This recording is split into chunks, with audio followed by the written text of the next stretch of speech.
Since the beginning of time, human beings have been searching for answers. Who am I? Why am I here? What is the purpose of existence? Many great incarnations and prophets have tried to shed light on the human dilemma and urge us towards spiritual awakening. Like different flowers on one tree of life, they spoke the same truths, but were bathed in different fragrances. Buddha saw enlightenment as the answer to our suffering, a 1,000-petal lotus emanating from the crown of the head. Muhammad also spoke of the Ruh, a cool breeze flowing out of the top of the head and the hands. At the time of resurrection, your hands will speak, he explained. And Krishna, in his playful mirth, depicted the need for yoga, or union with the divine. He spoke of the collective nature of man and the need for each of us to dissolve into the ocean of bliss. Christ also explained that salvation would come only through second birth. Forgiveness and compassion would clear the path towards this awakening, which would be felt as tongues of cool flames crowning the head in a divine halo.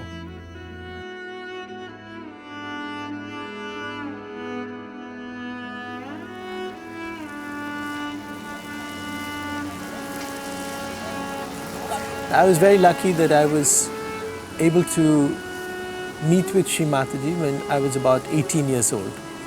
And she was staying in Bombay, and she was at that time the wife of the chairman of the Shipping Corporation of India. My mother knew her, so we went over to her home, and my mother said, here is a special person, and you'll feel good if you meet her. There were not that many people. There were a few people in Bombay. They'd meet for meditation. In fact, when they met for meditation, Shri Mataji herself would be there, sitting in front of everybody.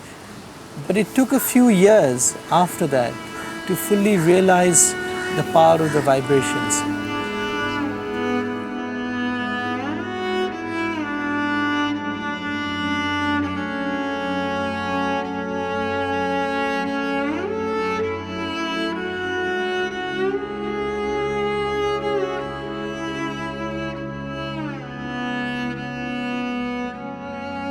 Since 1970, Shri Mataji Nirmala Devi began teaching a small group of seekers how to meditate. She stood behind each individual and raised the Kundalini by placing her hands on the various energy centers along the spine. This was a natural process which awakened their residual power of pure desire. She awakened this power called Kundalini, which lay dormant in the sacrum bone at the base of the spine, coiled in 3.5 coils. When awakened, it rose up the spinal cord, connecting and enlightening the energy centers. As it pierced the fontanelle bone area at the top of the head, they were connected with the divine. Although she was working with only a handful of people, she was searching for a universal method which would allow her to give this experience to large groups of people. She soon developed a technique for en masse self-realization. Taking into account all the different combinations and permutations of the human personality, the method was startlingly simple. The seeker would express his or her desire by holding the left hand towards Shri Mataji. Verbal affirmations helped the mothering energy to rise, and the experience could be verified by feeling the Kundalini in the hands and above the head.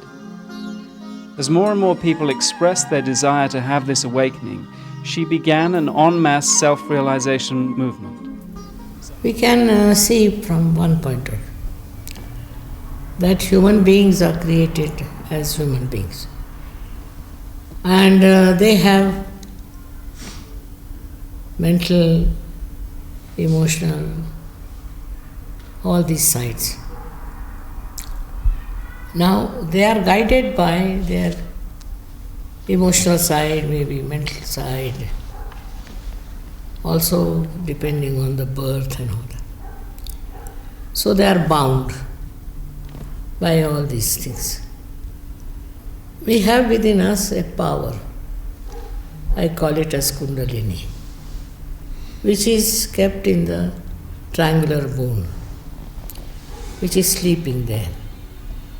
So when you awaken that Kundalini, she passes through these various aspects of her life and she enlightens them.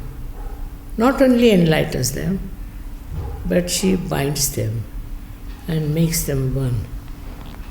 That is where we become above all these things and we become ourselves. Since 1970, she has given enlightenment en masse in over 65 countries around the world, from Russia to Australia. In 1995, at a program held in Bombay, Shri Mataji raised the kundalinis of over 100,000 people at the same time. People overflowed from the hall and sat in the streets. Unable to hear the lecture, they simply held out their hands and felt the joy. When I came to Shri Mataji, I was the child of my generation. And then, with this sort of very permissive lifestyle that we had, our generation, then when you come to someone like Shri Mataji, who is purity herself, and all your chakras are basically in jeopardy, all your chakras are more or less broken. And it's really hard because visibly, Shri Mataji was working on me and then she was going and vomit in the bathroom next minute because my system was really damaged by the lifestyle, which was basically the lifestyle of a kid of my generation. But when she came and she told me what she was here for, what she had come for, what she was going to give mankind, what she was giving mankind already, then that was making the whole thing meaningful, the whole course of history. Then I was like, I don't know how you say this in English, écrasé. I was like stunned by the magnitude of it all. Because just imagine that suddenly you get a big secret. You are your own master, no doubt, but you have to be made into it. Unless and until you are connected to the means through this, unless and until you are baptized, you are not your spirit. Now the spirit resides in your heart. Nobody knows, you see. He resides in your heart. But you are not aware of it. When the Kundalini passes through these various centers and pierces through this one, then the seed of the spirit is here. If it doesn't work, we'll work it out later. The chakras are simply anatomical locations that are physiologically understandable by terms of autonomic nervous plexi. So this is the cardiac plexus, the heart chakra is the cardiac plexus. The Vishuddhi is the cervical plexus.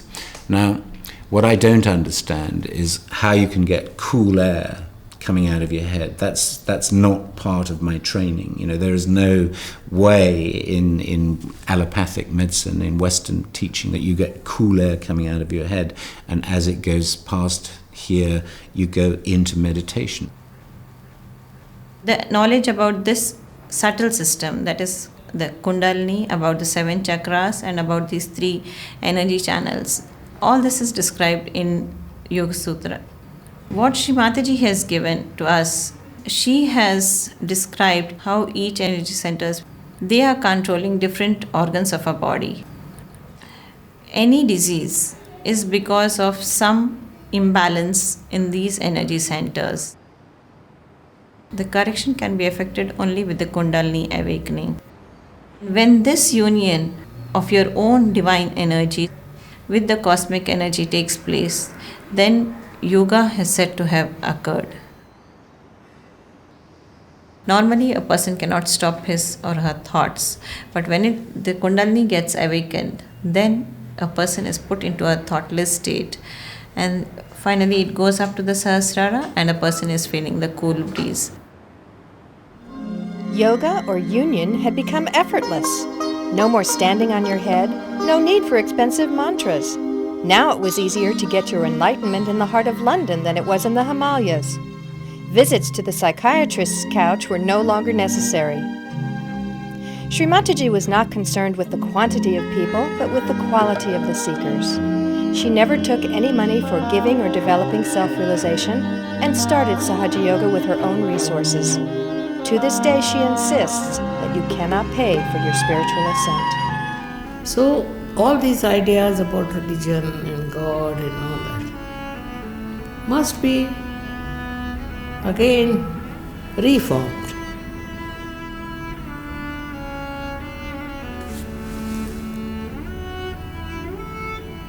There's no need to ring the bells or anything. Bells have to be inside.